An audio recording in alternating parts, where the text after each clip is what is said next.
Ah ça, Oui. autre épisode, Allez, go. cette fois-ci un peu plus intime. D'accord. On va pas toujours parler de bonnes choses, aussi quand même de la partie assez délicate des relations sexuelles. Dis-moi, t'as envie de parler de quoi, Fatou? De beaucoup de choses. Mhm. Je sais que tout à l'heure, on n'est pas rentré dans le sujet de la violence sexuelle. Donc, D'accord. j'aimerais qu'on en parle. J'aimerais déjà qu'on la comprenne, parce que des fois, on pense qu'on ne l'est pas, mais on est victime de ça. Mhm. Et en fait, après aussi, sur un peu plus des aspects un peu plus de connaissances sur la sexualité, avant même de l'aborder, ou même pendant qu'on en a avec un partenaire. D'accord. C'est bon pour toi? Allons-y. Allez, la casquette de la sexologue activée. Cette fois-ci, les lumières, ça sera plus questions-réponses. Et bien sûr, Hassan nous développera lorsqu'on en a besoin. Alors, j'ai demandé à l'ensemble de mes coachés donc, de me donner leur peur concernant la sexualité ou même leur manque de connaissances par rapport à ça. Donc, vraiment, n'hésite pas à aller en profondeur parce que les questions ne sont pas forcément complètes. La première question, c'est comment se remettre après avoir effectué une clitoriplastie? Alors, la j'arrive jamais à dire ce mot. Ouais, je Bref, répète, reconstruction Oui, c'est ça, clitoridien, c'est exactement ça. tout simplement. Euh, c'est une chirurgie qui est récente, hein. Ouais. D'accord. Non, je devrais pas dire qu'elle est récente, mais bon, par rapport à d'autres chirurgies quand même, je pense qu'elle est quand même assez récente. Ça fait moins de 30 ans qu'on la pratique, celle-ci. Et elle a aidé beaucoup de femmes à se reconstruire, à découvrir une nouvelle forme, une nouvelle façon de jouir de leur corps. Ouais. Tu vois. Je pense que sur la réparation physiologique, c'est très bien. Mm. Mais ça doit aussi s'accompagner par un accompagnement psychologique parce que il faut savoir réutiliser ce corps, cette zone de ce corps différemment. Il faut réactiver cette zone de ce corps différemment. Il faut appréhender cette zone de ce corps en ayant une perception, une pratique. Et ça va générer des émotions nouveaux qui peuvent paraître inconfortables Ouais. de par la réactivation de cette zone. Donc, ça demande un vrai travail psychologique avec soi-même vis-à-vis du rapport de son propre corps D'accord. et vis-à-vis de ce qu'on peut aussi générer chez l'autre. Et il faut être aligné avec ça. Et là, c'est encore une fois une vision, une perception de soi, une acceptation de soi-même qui doit avoir lieu dans le travail thérapeutique. D'accord. Ce travail, il se fait déjà d'abord psychologiquement, de ce que je comprends. Totalement, oui. Et puis après, il se sera aussi de façon seule Tout à fait. et après avec le partenaire. Tout à fait. Merci. Après, attention à la limite du seul. Seul, qu'est-ce que ça veut dire? Il y en a qui pensent que ça passe par la masturbation ou la pratique du toucher régulier de cette zone. Non, le travail seul ne Ah, se fait pas que de cette façon. vas-y, De explique-nous. par la perception, déjà, c'est un vrai travail qu'on fait seul. De par l'acceptation de la nouvelle émotion que ça génère en nous, hein, laisser accueillir cette émotion nouvelle en nous qu'on ne connaissait pas, c'est aussi un travail thérapeutique avec Mhm. soi-même. Mais ça, d'abord, dans un C'est premier dur. temps, vu qu'on ne connaissait pas cette sensation-là, vu que la personne ne connaissait pas cette sensation-là, dans un premier temps, il vaut mieux avoir la pratique seule. Oui, parce que cette émotion-là, elle peut être dérangeante, inconfortable, Oui. voire même le sujet par mécanisme de défense peut même le rejeter. En Tout à effet. fait, tu vois. Donc, ce travail thérapeutique avec soi-même vis-à-vis de son corps, de la manière dont on va appréhender cette zone, je dis bien cette zone de ce corps et de l'utiliser différemment, c'est un travail qui se doit d'être fait seul et accompagné avec le partenaire et ou un professionnel de la santé mentale. Ah ouais? Et le professionnel, il n'est pas là comme en pratique atelier. Il y en a qui me Mhm. disent « Oh, ça, vous êtes sexothérapeute, est-ce que je peux venir à votre cabinet? Vous nous dites comment faire ?» Non, ça se passe pas comme Ah, ça. merci de On préciser. fait de la rééducation, de l'éducation et vous exercez en pratique autonome Chez vous et on reconstruit, on réadapte un plan de traitement thérapeutique qui permet au patient d'aller vers là où il souhaite aller avec son corps. Différent. Différent. Ok. Question plus simple. Non, mais j'ai quand même une question. Oui. Qu'est-ce que c'est déjà la clitoridoplastie? Parce que j'imagine que c'est une... Enfin, je le sais, c'est une opération, mais c'est dû à quoi? C'est important de le dire.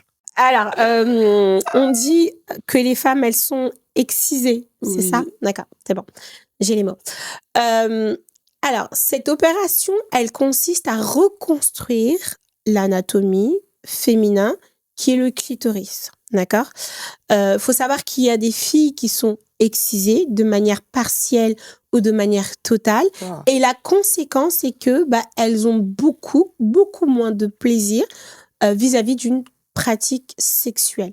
Et ça a d'autres conséquences, bien évidemment, mais cette opération vise à, j'ai envie de dire, donner plus de volume à ce clitoris et du coup, plus de volume qui qui dit... dit plus de plaisir. voilà, tout à fait. D'accord. Donc, si je comprends bien, les femmes qui sont victimes d'excision éprouvent moins de désir sexuel, moins de Après, c'est plaisir. assez contradictoire parce que celles qui sont excisées de manière partielle, elles arrivent à éprouver du plaisir lors d'un rapport sexuel. Mhm. Elles peuvent même être épanouies avec ce corps parce qu'elles ont leurs repères, elles ont leurs habitudes, elles se sentent bien, ça n'a pas de conséquences sur leur vie sexuelle. Il y a des femmes qui sont excisées, qui sont épanouies sexuellement. Sexuellement. C'est possible. Mais bon, je ne suis pas en train de faire la propagande de l'excision. Oui. Oui, non, mais c'est bien que tu Pesez le mes dises. mots, s'il vous plaît. Non, c'est important que tu le dises parce qu'on peut le croire. Voilà. Ok, question plus simple. Comment faire pour retrouver une vie sexuelle harmonieuse après avoir subi un mariage forcé? D'accord. Alors, il faut savoir qu'un mariage forcé, de la manière dont il nous est présenté, imposé, les conséquences que ça a sur la victime, sur sa vie, sur sa relation avec elle-même, peuvent avoir des véritables conséquences sur elle et sur son quotidien. Il faut comprendre que c'est relatif à un traumatisme. Mhm. Moi, quand j'entends mariage forcé, en fonction de la manière dont ça a été fait, pour certaines, c'est un trauma. Oui. Donc, en fait, on parle même pas de mariage forcé. On parle de traumatisme. Comment faire pour avoir une vie épanouissante, une sexualité épanouissante dans le couple si on traîne un traumatisme qui est vif et qui n'est pas pris en charge. Excusez-moi Fatou, c'est impossible. Donc il va falloir traiter ce traumatisme en comprenant la vision des parents, en acceptant l'aspect culturel, en comprenant que ça ne nous définit pas du tout et se concentrer sur la construction ou la reconstruction après cet élément, surtout si vous avez fait le nécessaire pour vous extirper de cette situation. Et même si vous l'avez subi, vous en êtes sorti. Donc, il faut aussi être capable d'avoir cette indulgence avec soi-même et cette relation saine de reconnaître le chemin parcouru pour aussi construire sa vision de soi-même et de manière positive. Donc, du coup, oui, c'est bien de viser un épanouissement avec soi, avec l'autre, dans le couple, une sexualité épanouissante, ok, mais quand on a un traumatisme, il faut aussi accepter qu'effectivement un traumatisme peut perturber tous ces éléments. D'accord. Alors, comment guérir lorsqu'on a eu des relations sexuelles forcées? Bonjour les Lumières, j'espère que vous allez bien. Ne zappez pas s'il vous plaît, c'est une information importante que je vais vous donner et c'est vraiment pour la continuité de l'émission Ombre et Lumière. Donc je compte sur vous et sur votre écoute active. Lorsque vous téléchargez l'Amphi à partir du lien qui se trouve dans chaque vidéo de la chaîne Baïsi Fatou, ça veut dire que vous soutenez l'émission. Ça veut dire que vous participez financièrement à l'émission. Pourquoi? Parce que l'Amphi, c'est celui qui sponsorise l'émission. C'est celui qui paye l'émission. Donc, si on veut qu'il continue à payer l'émission et qu'on puisse vous faire des vidéos de plus de 2 heures, qu'on puisse ramener des professionnels, qu'on puisse vraiment vous permettre de vous transformer, de transformer votre vie, de pouvoir vraiment donner de la valeur, d'éduquer, de nous transformer et d'aller vers l'épanouissement personnel, les Lumières, vous devez comprendre que l'Amphi est un allié pour nous.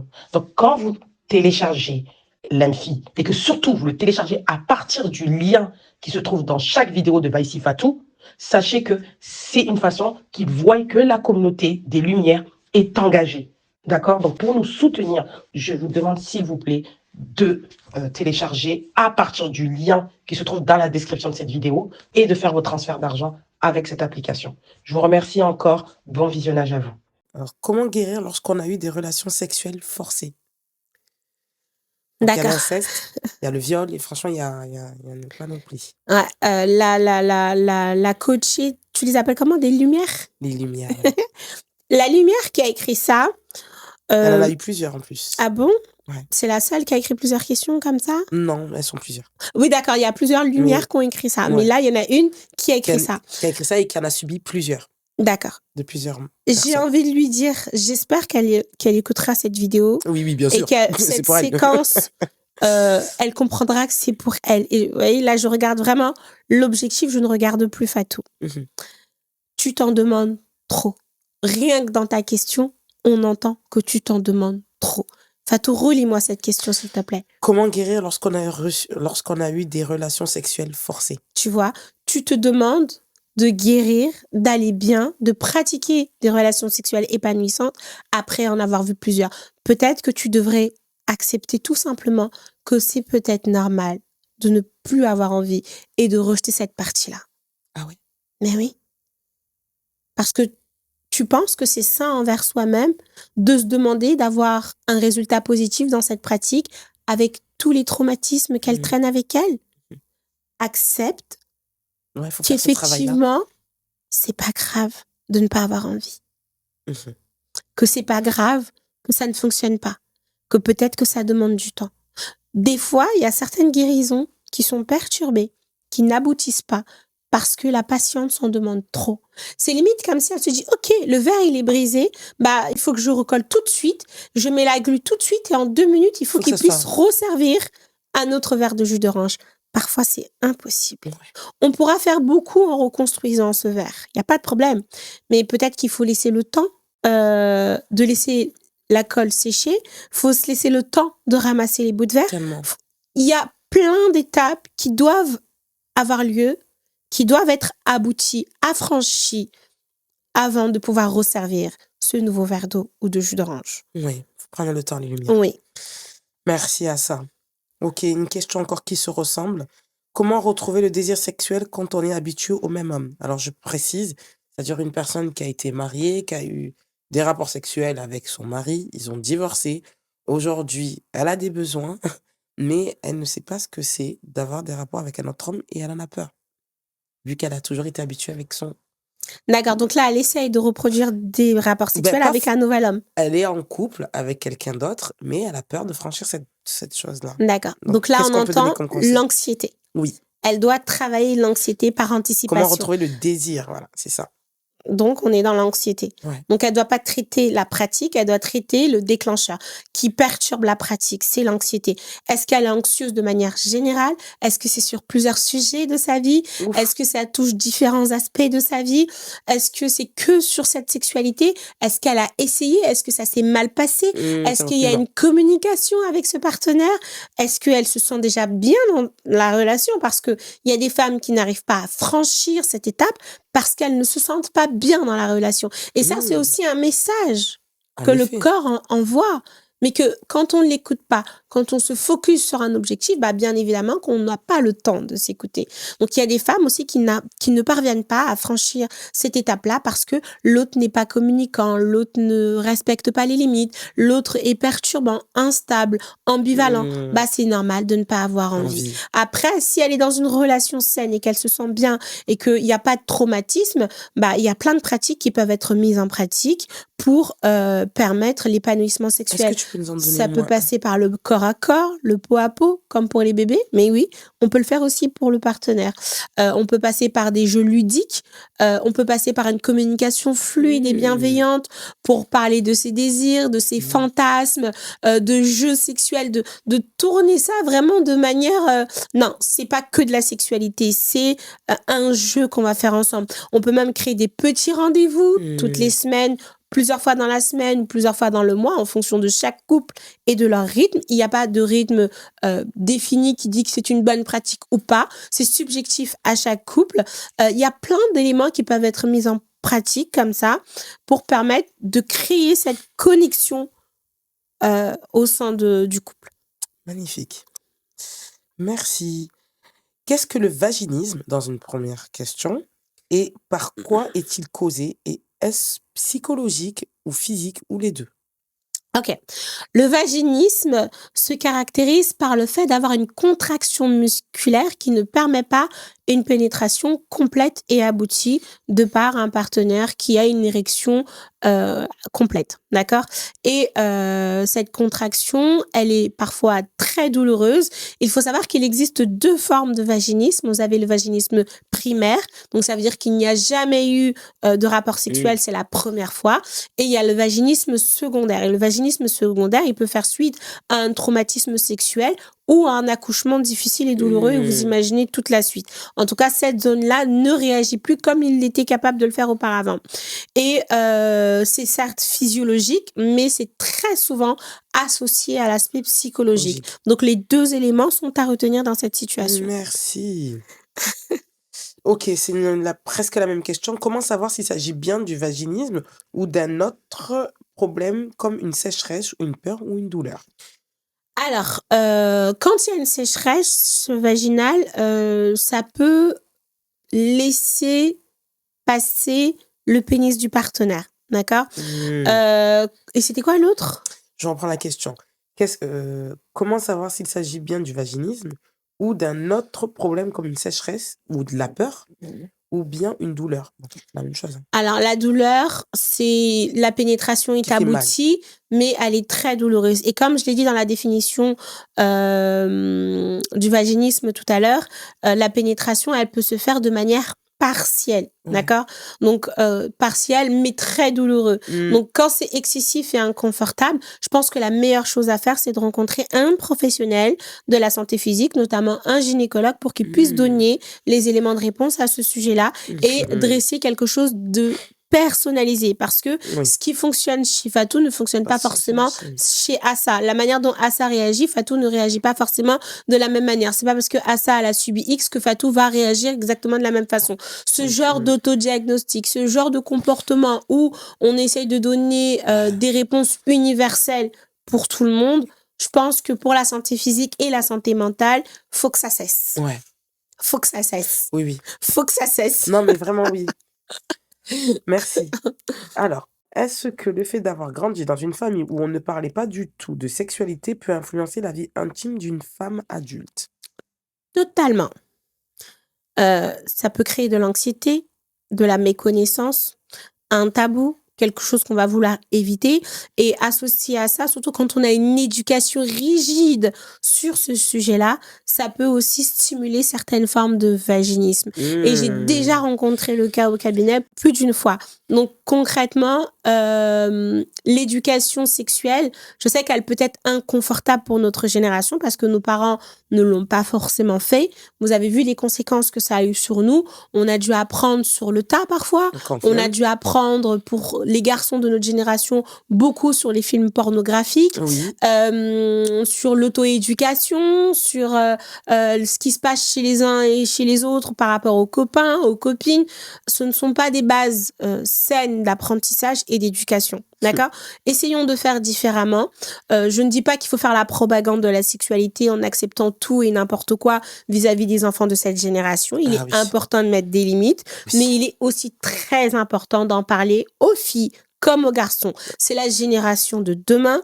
Ils auront des rencontres sexuelles, ils auront des enfants et il faut leur offrir des bases qui vont être différentes de ce que nous avons reçu. Après, attention, dans la communauté noire, c'est pas tous les parents qui ne font pas l'éducation sexuelle. Il faut savoir que sur notre continent africain, vous avez les 2 groupes. Vous avez un groupe qui est très ouvert d'esprit, très extraverti, qui vont avoir cette facilité à éduquer, à préparer ou même déléguer cette préparation lors d'un mariage pour que la jeune femme puisse être informée sexuellement et épanouie sexuellement, parce que ça a son importance.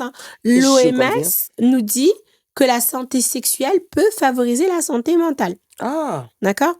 Et vous avez d'autres groupes qui, sur notre continent, notre très beau continent, qui ont créé un tabou sur ce sujet parce qu'ils n'étaient pas à l'aise avec, parce qu'ils pensaient protéger les jeunes filles en leur donnant le moins d'informations possible, parce qu'ils pensaient que c'était la meilleure façon de leur donner une éducation religieuse, une éducation stable, une éducation qui représente la bonne famille, la valeur familiale, etc. Je ne dis pas qu'ils avaient totalement faux, mais je dis que ils ont peut-être à tort abîmé certaines femmes dans cette vision. Ah oui, je confirme. Alors, comment apprendre à connaître son corps sans honte et à comprendre ce que j'aime et ce que je n'aime pas. Alors, cette question, elle est très, très, très pertinente. Comment apprendre à... Connaître son corps. Il y a un truc que les femmes, elles font Sans souvent, honte. c'est qu'elles jugent elles-mêmes leur propre corps. Ça me... Je le Après, fais, la hein. société aussi nous a pas aidés à ça. On a tellement des standards de femmes idéalisés que quand on ne respecte pas ces codes, on peut très vite se sentir complexé. Je comprends. Mais donc, du coup, cette société qui nous a préparés à rejeter ce propre corps, cette même société nous parle de grossophobie, cette même société crée des ateliers pour parler de sexualité à l'école très tôt, Très tôt. cette même société nous donne des outils pour faire face à certains troubles sexuels. Cette société est complètement dysfonctionnelle parce qu'elle n'est pas stable. Un truc qui n'a rien à voir avec la sexualité, mais par exemple, le téléphone. Moi, je me souviens que ma fille, quand elle est rentrée en 6e, elle m'a demandé un téléphone. J'ai dit Non. non. Alors qu'aujourd'hui, c'est décalé parce qu'en 6e, t'as pas de téléphone. Non, mais attends, je t'explique la suite. J'ai eu beaucoup de mal. J'ai réussi à tenir jusqu'à la 5e. Bravo. Bravo, t'as pas fait la misère. Me faire la misère. Gentiment alors, Anna. Tu vas vite te fatiguer. J'ai tenu jusqu'à la 5e, mais à la Bravo. 5e, pronote, des groupes qui se font sur les réseaux sociaux pour créer l'inclusion dans la classe, pour communiquer, Oui. pour partager certaines informations avec le professeur. En fait, tout est fait pour que l'enfant ait un téléphone. Et même pas 2 ans plus tard, on voit que les études, encore une fois, nous disent tout autre chose. Mais en fait, C'est vous des avez fous. tout créé pour qu'on donne le téléphone aux enfants, mais maintenant, vous créez tout pour qu'on leur retire le téléphone. Ils veulent... Et si tu n'utilises pas Pronote, même t'as des problèmes. Ben, bien sûr, tu as des problèmes parce que les devoirs ne sont pas... Les profs qui sont absents sont communiqués. Tout est sur Pronote. Donc, en fait, on ne peut pas se baser sur le fonctionnement de cette société pour définir son identité, pour définir ses limites, pour définir ses besoins, pour définir ce à quoi on a envie de ressembler. En plus, nous, on a la chance, Fatou. On a la double culture. Ah oui.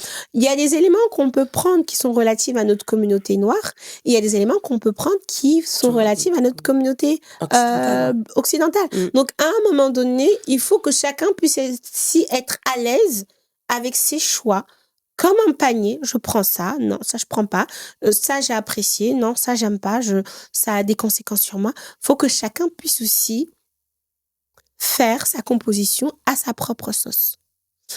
Parce que vouloir faire comme la société nous dicte crée, on l'a vu, des gens qui ne vont pas bien. Ouais. Et quand vous n'allez pas bien, comment vous faites concrètement, Fatou, pour amener cette société en évolution?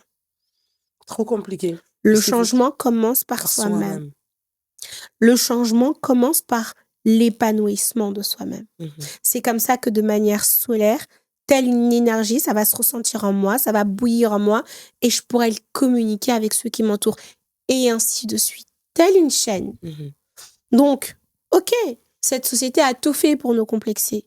Mais cette même société nous parle de grossophobie. Cette même société commence à créer des marques grande taille. Oui. Cette même société commence à mettre en valeur des mannequins grande taille. Donc, à un moment donné, il faut que nous aussi, on puisse être capable de réactualiser toutes ces informations et de composer et construire notre amour pour soi-même. Et moi, je ne le dirai jamais assez. Ce podcast, il peut durer 4 heures. C'est pas grave. Parce que l'amour de soi, on l'a évoqué sur l'autre vidéo. Mais l'amour de soi, c'est aussi accepter son corps avec ses défaillances, avec ses pathologies, avec ses fonctionnements différents. Et ça, c'est important de mettre le doigt dessus. Avec son fonctionnement différent. Et ça peut se manifester de différentes façons. Tu vois ? À nous aussi de construire cet amour pour nous-mêmes en acceptant nos particularités. Donc l'amour, en fait, comment apprécier son corps, aimer son corps, c'est de façon à l'accepter, en fait, déjà. C'est la première preuve d'amour. Mais bien sûr, parce que ce corps est tout simplement le véhicule qui vous permet d'être en interaction avec ce monde social. Donc, c'est une histoire qu'il y a dans cette voiture. Mais ouais. Il y a des bagages dans cette voiture. Cette voiture a une histoire. Et je ne peux pas me permettre de la définir seulement grâce à la carrosserie, grâce à la taille, Non. C'est tellement vrai ce que tu viens de dire. La L'amour- métaphore, j'aime trop. L'amour de soi, Ça va de là. c'est aimer ce qui se passe dans cette voiture, ce qu'il y a dans cette voiture et accepter que, que cette voiture-là, elle a peut-être porté des bagages lourds. C'est normal qu'à un moment donné, sur la fesse gauche, ça s'affaisse un petit peu. Bah ouais. Tu vois, cette voiture a plein d'enfants dans la banquette arrière, derrière. C'est normal que à un moment donné, il y a des marques de rayures parce que les enfants marquent sur le corps. Et c'est une fierté d'avoir ce corps qui marque. Parce qu'il a mis au monde des futurs potentiels présidents de la République. Voilà. Des futurs Même ministres. si c'est pas forcément des futurs ils ont déjà mis quelqu'un. Voilà, ils ont déjà mis au monde des gens, en fait. Ils vont agir demain dans la société. Tellement Et vrai. ça, c'est une fierté. Et c'est vraiment une fierté, une vraie puissance. Dès lors où on arrive à avoir cet état d'esprit sain avec soi-même, le corps, on finit par l'apprécier parce que ce corps a aussi une histoire. Lise Bourbois nous a fait un livre, Ah oui. Les 5 blessures de Sur de l'âme. l'âme. Je crois que tu l'as lu Oui. par ta réaction. Oui. Et on va faire simple parce que Et elle a fait aussi un livre sur le corps, je crois. non, elle n'a pas fait un livre sur le corps. Elle a fait un livre sur les 5 blessures de l'âme. Mhm. Et elle a expliqué dans ce même livre-là que les blessures de l'âme marquent le corps. Et qu'en fonction de chaque blessure, le corps a des stigmates bien précis. Je confirme. Donc, acceptons ce corps. Apprécions ce corps. Parce que ce corps, c'est vraiment la 3e étape de l'amour de soi. Ouais. C'est à l'intérieur. Je te jure. Bon, franchement, est-ce qu'elle n'a pas vraiment répondu à la question? Il n'y a pas vraiment de moyen de savoir quoi faire. Non, c'est avoir un état d'esprit et de l'accepter, en fait. Ouais. Après, bien évidemment, ça peut passer par plein d'autres petits outils. Tu sais, nous les femmes, sport, on a des, y a tellement de choses ouais, pour montrer on a que des, tu l'aimes, ce on corps. a des petits trucs comme ça. On peut mettre des bim-bim Oui. pour les filles qui sont un peu sensuelles. On a des crèmes, des huiles, des gaines. Enfin, moi, je conseille pas trop les gaines. Moi, j'ai arrêté les gaines. C'est vrai? Mais ouais, j'ai arrêté les gaines. Mais Machallah, la femme encore, alors, on peut valoriser ce corps en l'acceptant. Tu vois, il y a plein de choses, il y a des femmes qui ont des cicatrices, elles ont fait des tatouages. Après, je suis pas en train de faire la propagande encore une fois, mais trouvez l'alternative qui vous permettra d'être épanoui avec ce corps. Vraiment. Et il n'y a pas de bonne ou de mauvaise façon. La seule chose qu'il faut retenir, c'est aujourd'hui, est-ce que je m'aime? Pourquoi je m'aime pas? Et qu'est-ce que je peux faire aujourd'hui pour m'aimer un peu plus jusqu'à demain? Je pense que si on arrive à répondre à ça... T'as tout dit. On a répondu à tout. T'as tout dit. Ok. Alors, est-ce que la thérapie sexuelle peut aussi aider à travailler sur l'image de soi? Alors, j'ai eu à cœur de proposer la sexothérapie. Pourquoi? Parce que ma casquette de psychothérapeute ne suffisait pas. Donc, j'ai repris mes études, j'ai fait un DU en sexothérapie pour me permettre de pouvoir répondre à toutes les souffrances liées à la sexualité qui peuvent perturber du coup la santé mentale, tu vois. Donc, en fait, c'est comme si que quand un patient vient pour de la sexothérapie, je vais forcément un petit peu utiliser mes connaissances et mes thérapies de psychothérapeute et vice-versa. Un patient peut venir pour la psychothérapie, peut-être une dépression, un exemple, hein. Oui, on parle, on fait l'analyse, etc. Ok, les symptômes, ok, baisse de libido. On travaille sur la baisse de libido ou on travaille sur la dépression? On travaille sur la dépression. Ben ouais. Tu vois? Donc, en fait, ces deux outils-là, ils sont très complémentaires. L'un va avec l'autre. L'objectif principal et ultime, c'est votre mieux-être, quelle que soit la thématique. Est-ce que le fait de souvent refuser les rapports peut venir d'un blocage émotionnel ou d'un tabou lié à l'éducation? Alors, je dirais oui pour les deux. Ça peut être lié à un blocage émotionnel qui a un impact sur la santé mentale et qui a une répercussion sur la sexualité. Donc, dans ce cadre-là, ça peut être une baisse de libido liée à un symptôme. Parce que la baisse de libido peut être en soi une souffrance, d'accord? Mais elle peut, à un moment donné, dans certaines pathologies, être un symptôme, tu vois. Donc, ça peut être lié à ça, ou ça peut aussi être lié à l'éducation psychorigide que certains enfants ont reçue, qui les pousse à être asexuels. C'est totalement possible. Est-ce que le corps peut refuser inconsciemment à cause d'un passé où le sexe était perçu comme quelque chose de sale ou interdit? Oui, là on parle d'asexualité. Inconsciemment, le corps rejette, ne ressent pas, ne se stimule pas pour la pratique sexuelle. Et même quand il est fait de manière comme si c'était une corvée. La personne n'a Ouais, pas envie, des ne personnes comme ressent ça. pas d'émotion, n'est pas stimulée. C'est pas une partie de plaisir pour cette personne-là. Mmh. Et c'est une vraie souffrance de faire Oui. l'amour dans ces conditions-là. Ça fait mal, hein. Ça Mmh. fait très mal. Mmh. Déjà physiquement, mais même émotionnellement. Il y a Finalement. certaines femmes, moi j'ai rencontré au cabinet, qui sont venues en me disant, mais à ça, j'ai un mari qui est merveilleux, parce qu'il existe des maris merveilleux. Oui. Oui, oh Dieu merci.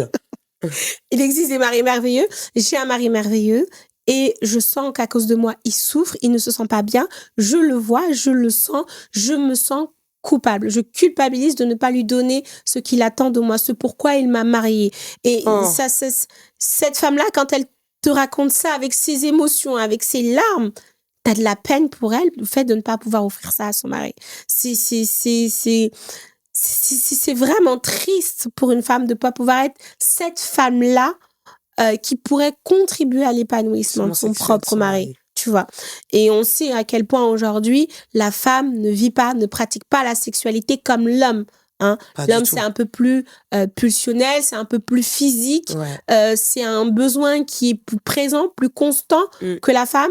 Donc, bien évidemment que ça peut avoir des vraies conséquences sur la vision de la sexualité, finir par la rejeter, le rapport à soi-même, sans vouloir culpabiliser, jusqu'au point même d'en être en dépression C'est parce ça. que la personne n'est plus alignée avec son rôle et se sent pas redevable, mais plus Ouais. légitime vis-à-vis de De sa la place. relation. Ouais. Oh, et y a-t-il un moyen quand même d'en guérir? Après, Parce que ça arrive, hein. faut arrêter de toujours chercher la guérison. Hein. Ouais, qu'est-ce qu'on peut faire alors? On C'est- voudrait juste avoir Non, des mais rapports sexuels. pas tout, tu me dis pas, c'est bizarre d'entendre quelqu'un dire faut arrêter de toujours chercher la guérison, tout de suite guérison, Non, guérison. mais comment on fait pour aider ces femmes-là? Ben, on leur propose une thérapie. On essaye dans l'analyse de comprendre le déclencheur, d'où Mmh. ça vient.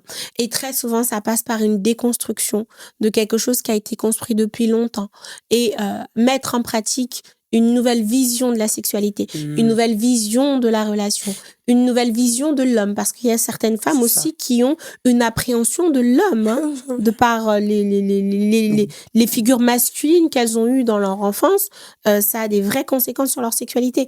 Donc, Je confirme. ça passe par la psychothérapie, l'analyse, l'identification du déclencheur. De manière à aller plus loin dans cette analyse, on peut aussi aller rechercher derrière ce déclencheur la manière dont ça a été pris en charge de manière diffuse ou pas.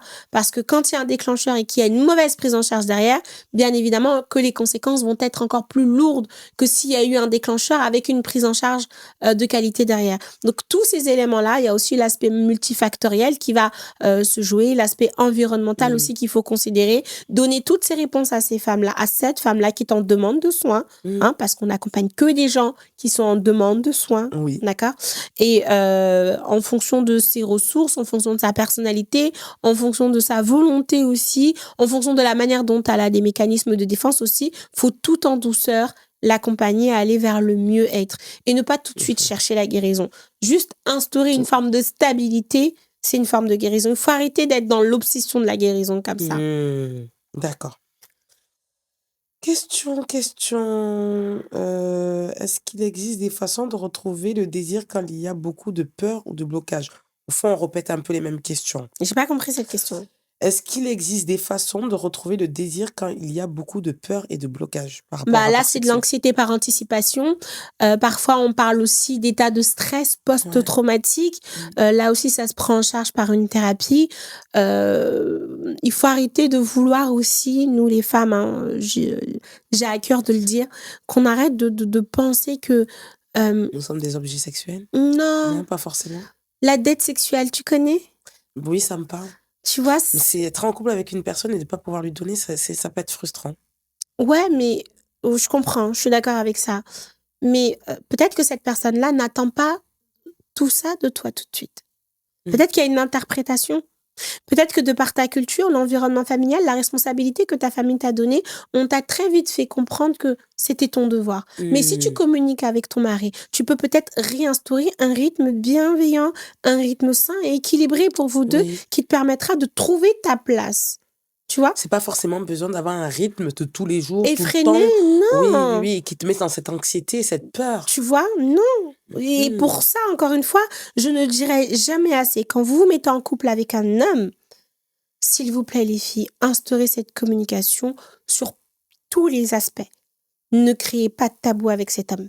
Au Ouais. contraire, s'il y a un tabou, s'il essaye d'être flou, s'il donne pas toutes les informations, s'il fait de la rétention d'informations et qu'il essaye de vous cacher, de vous mettre à l'écart,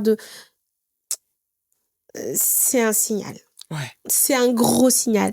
Moi, j'ai à cœur d'être à côté d'un homme et j'accompagne mes patientes aussi, hein, en ce sens-là, d'être à côté d'un homme qui est facile à vivre en communication, Ouais.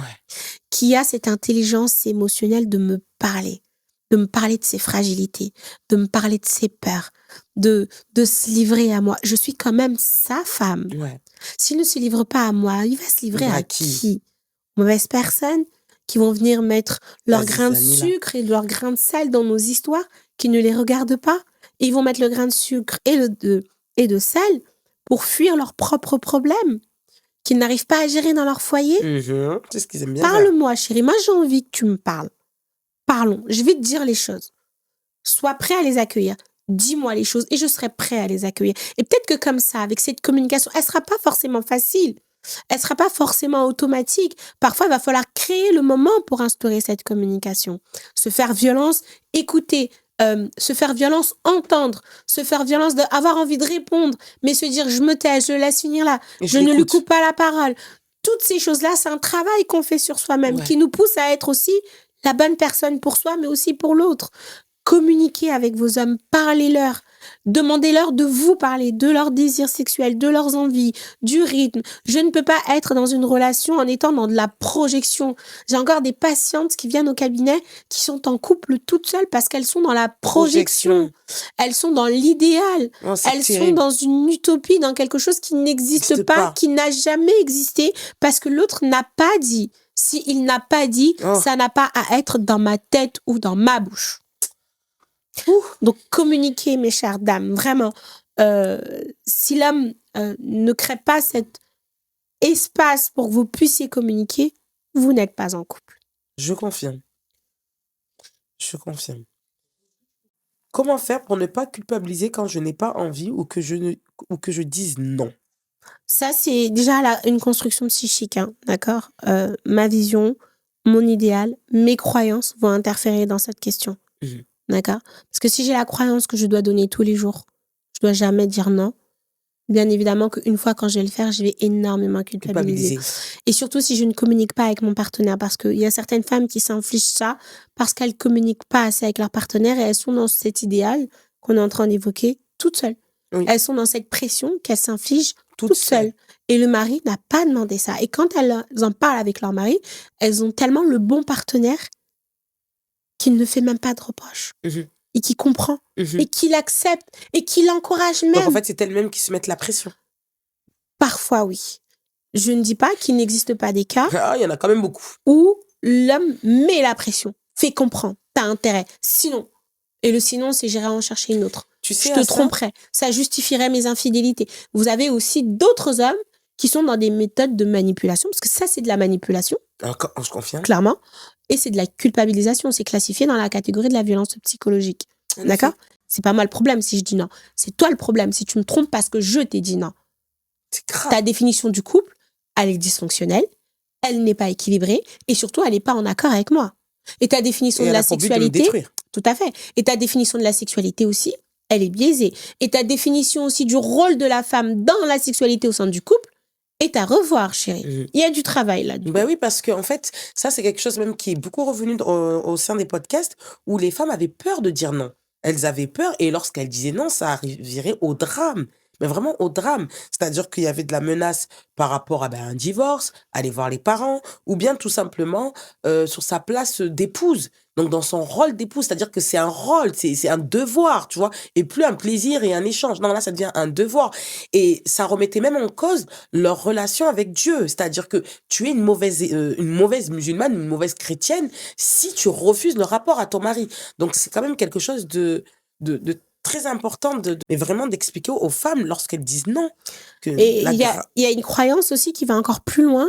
Les anges te maudissent parce que tu m'as refusé. C'est ça. Tu vois, cet homme, il va quand même assez loin. Il oublie certains droits que la femme a par rapport à son état, par rapport à ses dispositions, par rapport à plein d'autres éléments qui peuvent être pris en considération à ce moment-là. En fait, ce que j'ai envie de dire, je ne sais pas si j'ai le droit de le dire là, Dis. mais il y a beaucoup de personnes qui réactualisent et qui font une lecture en leur faveur de la religion. Oui, merci. Il faut le dire. Je pense que je l'ai dit de manière... Non, les gens, ils sont habitués ici. Hein. Ils sont habitués dans la tu chaîne. les chicotes verbalement. Oui, ils sont habitués, mais c'est Tu leur important de parles le dire. français. Ouais, il faut, parce que ce sujet-là, il y a eu beaucoup de viols. Et là, on est dans le cas du viol, on est d'accord. Alors, si je dis non une fois, que je sois en culotte, toute nue, dans ton lit, que je sois jambes écartées dans ton lit et que je dis non et que tu tentes la pénétration, tu me violes. D'accord. Même si je suis ta femme, même si tu as des droits sur moi, même si tu m'as invité à dîner, même si tu m'as prêté de l'argent, même si nous avons passé beaucoup de temps ensemble, si je dis non et que tu insistes et que tu fais cette pénétration, c'est un viol. Merci. Et ça rentre dans la catégorie des violences sexuelles. Totalement. Aujourd'hui, de manière juridique, c'est reconnu. Oui, juridiquement, c'est reconnu comme étant un viol conjugal. Juridiquement, c'est reconnu et c'est classifié dans la catégorie des violences conjugales. Dans la violence sexuelle. Oui, ok. Donc, si j'ai bien compris, je récapitule parce que c'est hyper important. Peu importe la situation dans laquelle vous êtes, lorsque vous dites non, tout à fait, et que la personne insiste, que ce soit par le chantage, par tout type de façon de chantage, ça reste quand même un viol. Oui. Même quand tu dis oui après. Justement, là aussi, parce que de manière juridique, c'est un peu plus compliqué. J'ai la flemme, tu vois. Des fois, c'est ça. Juridiquement, là aussi, c'est un peu compliqué à faire reconnaître parce qu'il y a certaines femmes qui ont cette tendance à se faire désirer. Et j'ai envie de dire que je suis aussi un peu dedans. Non, moi, la première. J'aime me faire désirer. J'aime courtise-moi, vas-y, cherche-moi, tu vois. La subtilité. Voilà, mais au final, je te laisse l'accès.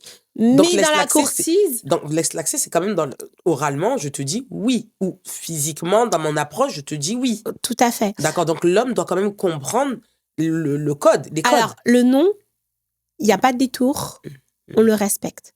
Et c'est pour ça que dans l'éducation sexuelle des garçons, parler du consentement, c'est super important en fait. Ouais.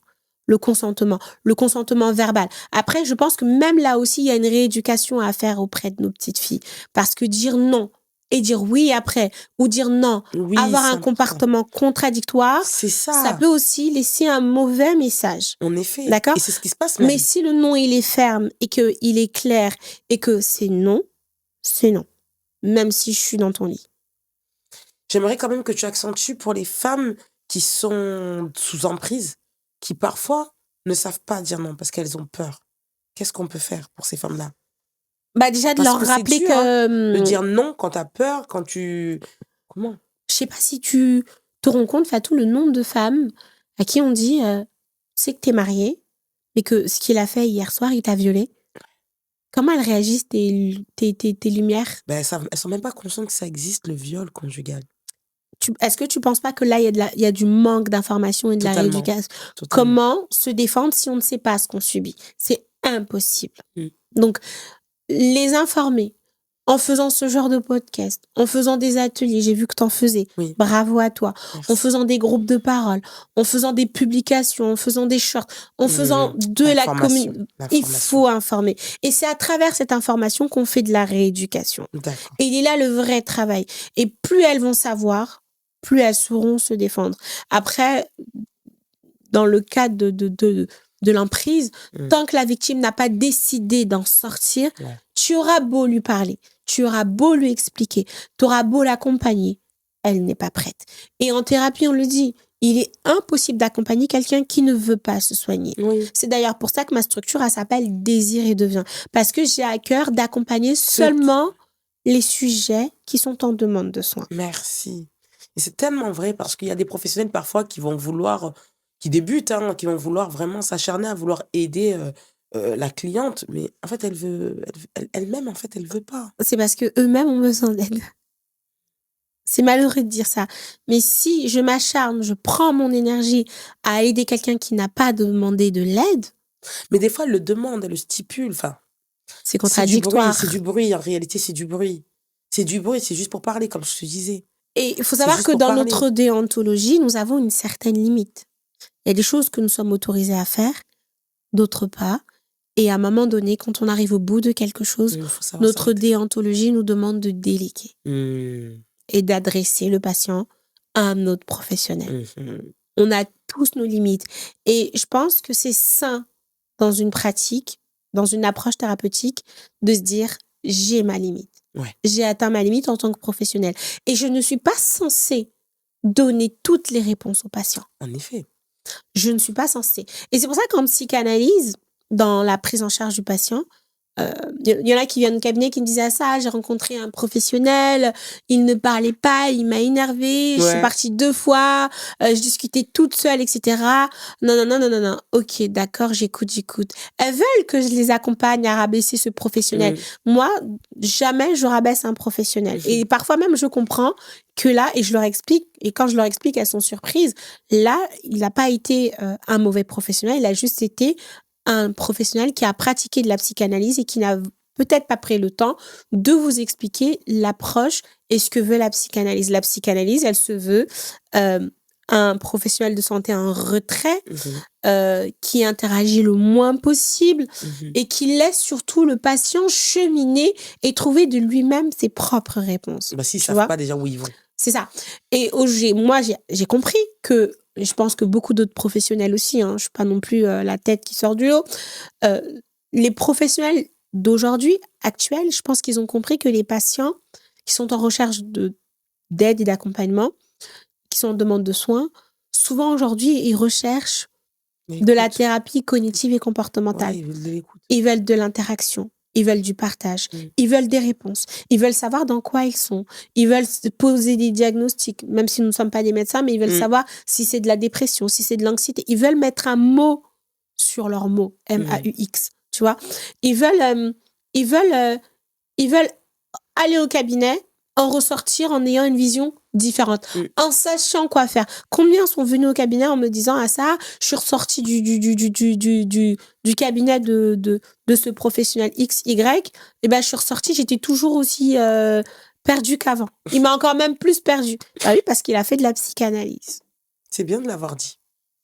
C'est bien de l'avoir dit. Et parfois, en fait, même ce client, c'est juste qu'il se redirige vers le mauvais professionnel. Si tu as besoin d'avoir de l'échange, si tu as besoin d'avoir des actions plus concrètes, il y a des professionnels spéciaux. C'est ça. Et ça ne Tout fait pas de lui simplement. un mauvais professionnel, Bah c'est oui, juste c'est un juste professionnel qui a une approche qui n'est pas adaptée à à moi. la tienne. mais Et c'est tout. pas grave. Tu n'es pas un mauvais patient, il n'est pas un mauvais professionnel, c'est juste que vous deux, vous n'avez pas Vous trouvez la un bonne. matching sur... C'est tout. C'est tout. Et puis, c'est pas une raison pour arrêter la thérapie. Merci d'avoir précisé ça. Il faut réessayer autrement, ailleurs, avec une autre approche. Ou peut-être avec une même approche, mais un autre professionnel. Ou tenir compte de l'aspect interculturel. Tous ces Ah, il y éléments-là a tellement de interfèrent choses. dans la Il y a qualité tellement de choses à prendre en de compte. l'alliance thérapeutique. Tellement vrai. Ouh. Ah, très bonne question. Comment en parler avec mon partenaire afin qu'il ne se sente pas rejeté ou blessé lorsque je lui dis non? Ah, C'est dans la question maintenant pour le partenaire. là, c'est la communication. Expliquer peut-être sa charge mentale, son épuisement, ses besoins.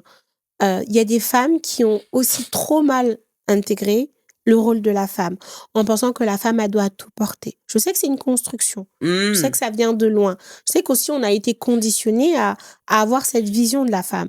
Mais peut-être que la femme, l'idéal, c'est pas celle qui est parfaite. Il y en a C'est pas. celle qui est imparfaite et qui est épanouie et qui sait aussi demander de De l'aide, l'aide. que ce soit au conjoint ou que ce soit aux enfants. Qui sait demander de l'aide, qui sait dire là, je ne peux pas, qui sait dire là, je ne peux pas, je Je n'ai ne pas la veux pas force, même.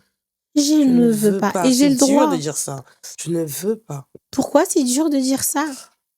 Parce qu'elles sont conditionnées. Ouais. Donc ce partenaire-là, quand il sait ce qui se passe, quand il sait que sa femme, elle est épuisée, quand il comprend et qu'il a à cœur d'être la bonne personne pour elle, comment il va réagir?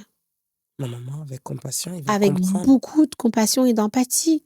Il fera le nécessaire pour sa prise en charge émotionnelle, tu vois.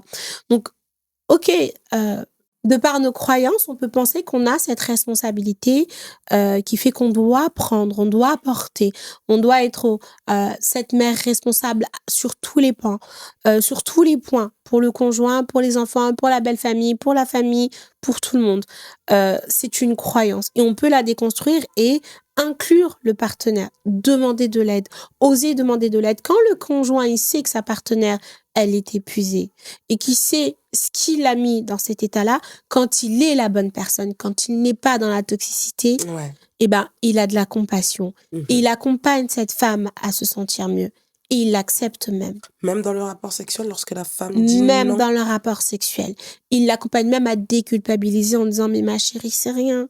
C'est pas grave. » Mais elle, avec sa croyance, elle peut se mettre en état d'anxiété Oui. et culpabiliser 3 fois plus parce qu'elle n'a pas assumé ce Bien sûr. rôle-là. C'est pour ça que je vous dis, choisir un mari, c'est tellement compliqué. C'est le plus compliqué. C'est C'est pas de tellement se dur. marier qui est Et compliqué. le pire, c'est qu'au début de la relation, il peut nous montrer une personnalité Mais c'est ce qui se passe souvent même. qui vient à évoluer plus tard. Mais les red flags, les signaux, ils étaient là, sauf qu'on ne les a pas vus. Mhm. On n'a pas pris le Temps. temps de comprendre et de creuser ces aspects-là. Mhm. Après, ce Après, sont les des gens changent aussi expériences. dans le couple aussi. Tout à fait. C'est-à-dire que parfois, la personne peut être bien et puis après, bon, bah, dans le couple, voilà, il peut avoir Le une... cheminement est tout autre. Voilà. Mm. Mais n'empêche que c'est important, comme tu disais, d'écouter ses besoins et de ne pas se forcer. Voilà, et de partager, beaucoup communiquer. Vraiment, j'accompagne les couples à vraiment se parler. Tu sais qu'en plus, aujourd'hui, dans notre société, les hommes et les femmes ne se parlent pas, Fatou. Non. Ils ne se parlent plus vraiment. J'ai l'impression même qu'il y a une forme de compétition même entre nous parfois. Parfois. Ouais. Qui aura le plus raison? Ouais. Qui a raison? Je vais pas t'écouter. Je vais tout de suite te présenter des arguments Ouais. pour te faire comprendre que tu as tort et que j'ai raison. Mais ça n'a pas de sens. Peut-être que tout le monde a raison et que tout le monde a tort. Oui. Mais que chacun a une vision différente et qu'il peut être intéressant de trouver un équilibre en acceptant les visions de chacun. Et c'est peut-être ça le vrai couple. C'est ça. Je pense qu'il y a quelque chose où la femme veut arrêter d'être dominée. Et donc, parfois, peut-être devient le dominant, mais... Ah oui, ça existe. Oui, oui, oui. Et là Donc, aussi, on peut parler de traumatisme transgénérationnel. Hein. Ça date pas d'aujourd'hui. Hein. Ces femmes qui veulent plus se marier avec les étrangers, certaines catégories d'étrangers. Oui. Ces femmes qui veulent à tout prix être dans le contrôle partout. Oui. Ces femmes qui veulent à tout prix avoir le pouvoir. Oui. Faut qu'on lui impose absolument rien. Oui. C'est pas des histoires qu'elle traîne et qui viennent Ben d'elle et non. de ses propres traumas. Non, Souvent, ça vient de bien plus loin qu'on ne peut l'imaginer. pas évident le sujet. Continuons sur la sexualité. Donc, comment accepter et gérer son côté fontaine? Déjà, ça peut gêner, ça. la question, elle m'énerve. Ah oui, c'est vrai que tout à l'heure, ça revient ce genre de question. Non, ça revient pas, mais la question, elle m'énerve. Comment accepter et gérer son côté femme fontaine? Pourquoi accepter et gérer? Vas-y, explique-nous. Mais Fatou, La personne, elle voudrait moins... ta question, elle m'énerve. La personne voudrait moins éjaculer. Éjacule là-bas, là. Permets-toi, chérie, attends. C'est un sont plaisir gênées, que les Dieu pauvres. t'a... c'est un plaisir que Dieu t'a donné. C'est un plus-value dans la société. Permets-toi, éjacule. Au fond, c'est vrai que la question est un peu... Vouloir gérer, accepter Tu ça. peux pas gérer de façon laisse ça. laisse couler. Mais je pense que c'est la partie comment se faire accepter. Elle doit être gênée, cette personne-là. Bah, que si c'est les la hommes bonne voient ça. personne, il est censé adorer mon partenaire, que je sois femme fontaine, parce que ça nourrit son ego, ça lui montre qu'il a éveillé en moi des choses qui sont quand même peut-être pas, qui paraissent inaccessibles Ouais. dans la pensée collective, que toutes les femmes ne le sont pas. Donc en fait, l'homme, quand il a une connaissance sexuelle, quand il a une éducation sexuelle, Ouais. quand il a de l'amour concrètement, hey, bébé, t'as fait le taf. Bah oui. Bah oui. Ok, moi j'ai quand même une question, parce qu'après c'est que des questions sur la dépendance affective, donc c'est pas le thème. Moi j'ai une question qui n'est pas revenue, c'est les rapports par la voie anale, les rapports par la voie anale. Moi je pense qu'il y a beaucoup d'effets secondaires qui ne sont pas assez dits, et il y a beaucoup de femmes qui se mettent la pression pour pouvoir subvenir le besoin de leur partenaire, et malheureusement, il y a des effets secondaires. Qu'est-ce Oui, qu'on les fait? effets secondaires, moi, ça me fait penser à l'incontinence. À L'incontinence, le fait de... Bah, faites des recherches sur Google. Voilà. Essaye de nous expliquer. On veut l'explication. La continence, c'est quand le corps ne permet plus ce contrôle Et... et crée des évacuations non contrôlées. Ah oui, c'est chaud. Voilà.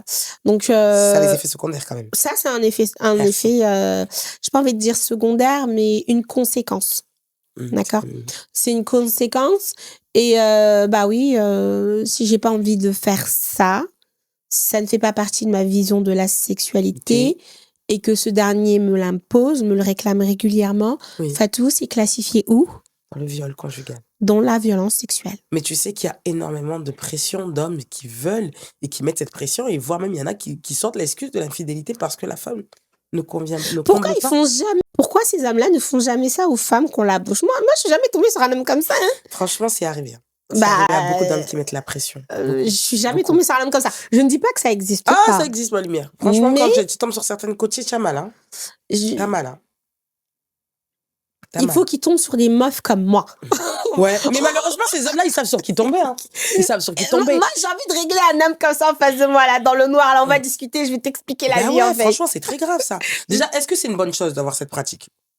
Alors, je ne me permettrai jamais Oui. de juger la pratique sexuelle de qui que ce soit, Mhm. quelque forme qu'elle soit, parce que ça m'intéresse pas. Et je suis partisan du bonheur et je suis convaincue que chacun a ses stimulus, ses besoins qui sont propres à lui et que tant qu'il est aligné, qu'il se sent bien avec, moi, ça me va. Oui. Chacun, il a qu'à faire ce qu'il veut avec son zizi, ses fesses, ça le Il n'y a pas regarde. de problème. D'accord? Par contre, moi, je ne pratique pas. Mais moi, je voudrais juste savoir les effets quand même secondaires, bon, en plus de ce que tu viens de nous dire, parce que, comme tu l'as dit, on respecte les besoins de chacun, mais c'est quand même une pratique qui peut faire très mal. Et les femmes, si elles ne sont pas préparées, il doit avoir quand même, je pense, une préparation. Bon, pour ceux qui l'exercent, il doit avoir, je ne sais pas, une pratique. Ça s'accompagne pour moi, ça. Une préparation. Ça doit faire très mal. Après, j'ai à cœur de partager aussi ces femmes qui le font et qui apprécient, qui devient un besoin pour elles. Il y a des femmes qui doivent Est-ce peut-être qu'il y a des apprécier, chiffres? bien sûr. Non, franchement, je ne sais pas. Ce serait Mais je intéressant suis de faire quand des même tombée sur recherches. des personnes qui, malheureusement, aujourd'hui, en souffrent. En souffrent parce qu'elles n'ont pas su dire non. Parce qu'elles voulaient subvenir aux besoins de l'homme. Elle voulait subvenir ou on l'a imposé? Parce que c'est pas la Est-ce même que ça démarche. rentre pas? Ben, tu sais, quand une personne te met une forme de pression. Ah, j'aimerais, on devrait tester. Ça rentre un moment dans une pression. C'est Et du harcèlement C'est même. du harcèlement, hein. On peut utiliser le terme Ben oui. harcèlement. Donc, au début, tu dis oui parce que tu veux faire plaisir à ton compagnon. Mais quand tu vois que la pratique te fait mal et que tu n'arrives pas à lui dire non parce que lui il te dit ah non mais moi j'aime et je voudrais qu'on continue, tu veux subvenir à ses besoins. C'est dans ce cas-là.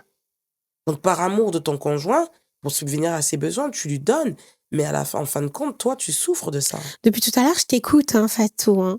J'essaye de trouver en long, large et travers un motif qui peut motiver cette pratique, surtout si je n'ai pas envie. Et il y a un seul point qui me revient depuis tout à l'heure que je t'écoute, c'est que si tu te sens exister et que tu te sens redevable, c'est qu'il faut construire ta relation avec toi-même.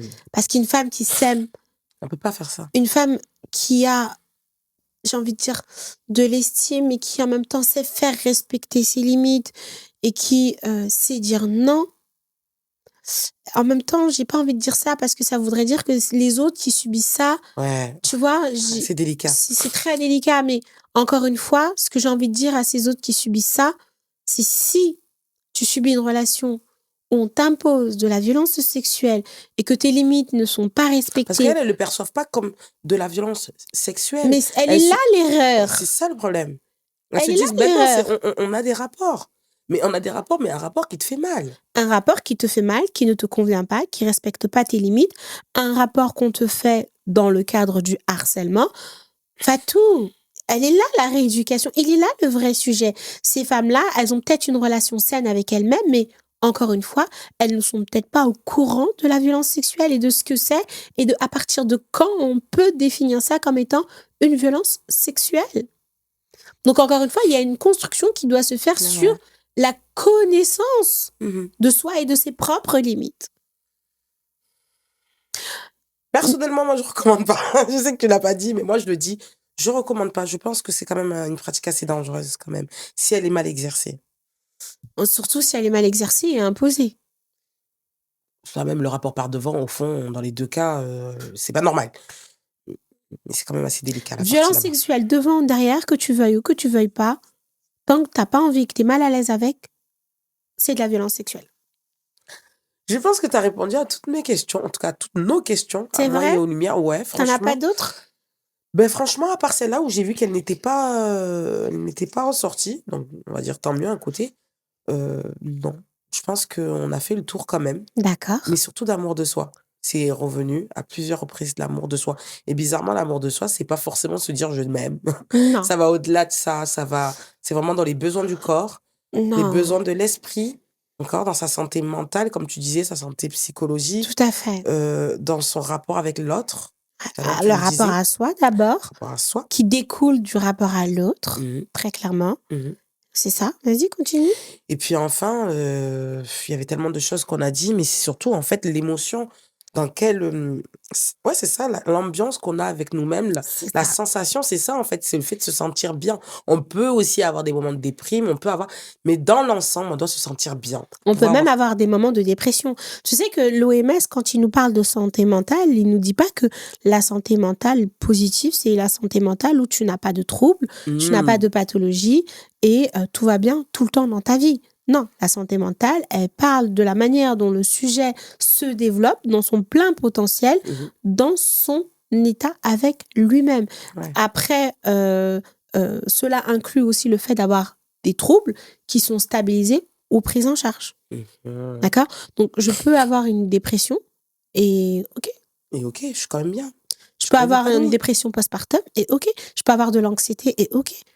Je peux avoir un trouble de la santé mentale, même un manque de confiance en moi Et ok. et c'est OK. Même moi qui suis ici assise devant toi, Fatou, je n'ai pas eu toujours confiance en moi dans Bah ma vie. oui, ce qui est normal Je au n'ai fond. pas eu une santé mentale au beau fixe tous les jours. Et Et est-ce que ça serait normal même? Pas normal d'être tout le temps bien. on dit que C'est les pas gens normal. inconscients, les gens dénoués de toute forme d'intelligence ont une vie facile. Je sais pas. Je sais Mais pas. en tout cas, il y a beaucoup de choses dont ils ne sont pas conscients et la vie paraît plus fluide pour eux. Mhm. Donc, quelqu'un qui va bien tout le temps, qui ne traverse pas d'épisodes, ni Mhm. d'anxiété, ni de crainte, ni d'insécurité, ni de questionnement, C'est bizarre. C'est ça me bizarre. questionne. Ouais, c'est bizarre. Ouh, ah ça, tes réseaux sociaux encore une fois, ma lumière. Ah, ça dit Je le peux te dire partout. lumière quand même, hein, parce que t'en Mais es une bien sûr. grande, hein. T'en es une grande, hein. Thérapie psy ou sinon ça dit le partout. Ah, merci, c'était génial. Bon, 2 podcasts, mais vraiment profonds. J'espère que les échanges ont été bien. J'espère que vous avez pu comprendre, hein, le terme déjà sexualité, déjà, le terme, et surtout comment être bien dans sa sexualité. Voilà, avec votre partenaire ou même avec vous-même. En tout cas, je vous dis à bientôt pour le prochain épisode. Bye bye. Merci Fatou. Merci à ça. C'était profond. Moi, c'est mon